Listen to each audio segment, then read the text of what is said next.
sapo mbaruan mbledhjen e kryesisë së kuvendit, me qëras si grup parlamentar i LDK-s informova kryesin që kemi ndërmarrë një iniciativë për organizimin e një mbledhje të jashtëzakonshme, seance të jashtëzakonshme për rritjen e çmimit të naftës, çmimi i cili ka ndikuar rritjen e të gjitha çmimeve të tjera dhe si rezultat i kësaj jemi duke u përballur me një krizë financiare. Secili qytetar, secila familje është duke pasur vështirësi për shkak edhe të inflacionit të madh, edhe për shkak të çmimit të naftës.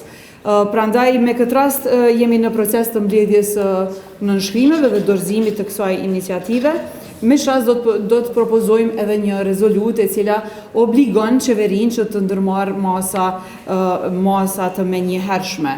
Deri sot vetëm po ua kujtoj që ne jemi tërësisht të shqetësuar me qasjen e qeverisë dhe mosmarrjes të asnjë veprimi për ta lehtësuar jetën e qytetarëve.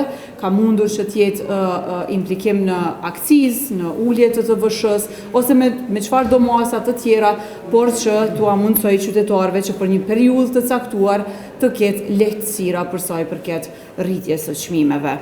Prandaj kuvendi duhet të marrë rol mbikëqyrës me këtë rast, edhe duhet të ketë edhe debat parlamentar, edhe seancë të jashtëzakonshme, edhe të nxjerrë një rezolutë ku i bën thirrje qeverisë për veprime të menjëhershme.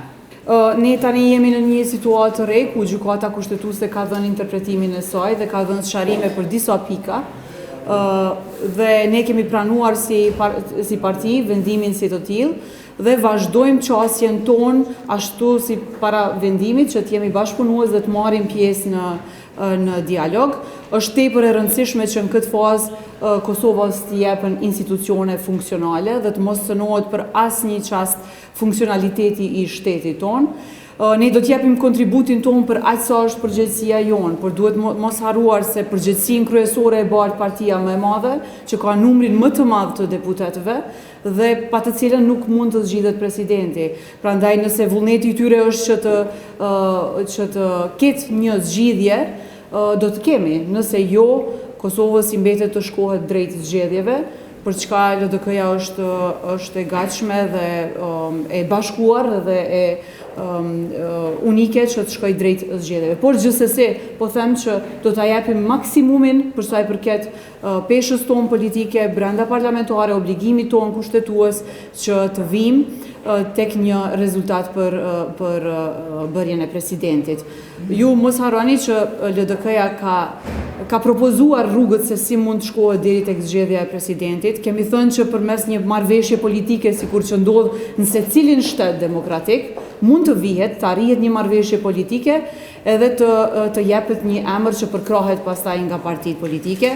Një rrugë tjetër ka qenë konsensusi, që do të mund të propozohej dikush që është mbi partijake të përkrahej nga deputetët e më shumë partive.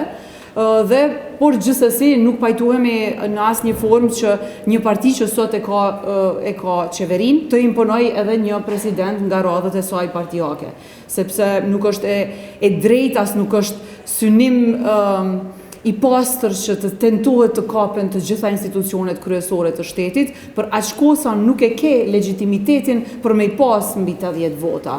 Edhe qytetarët kanë votuar që vetëvendosje të ketë qeverinë, por jo edhe presidentin.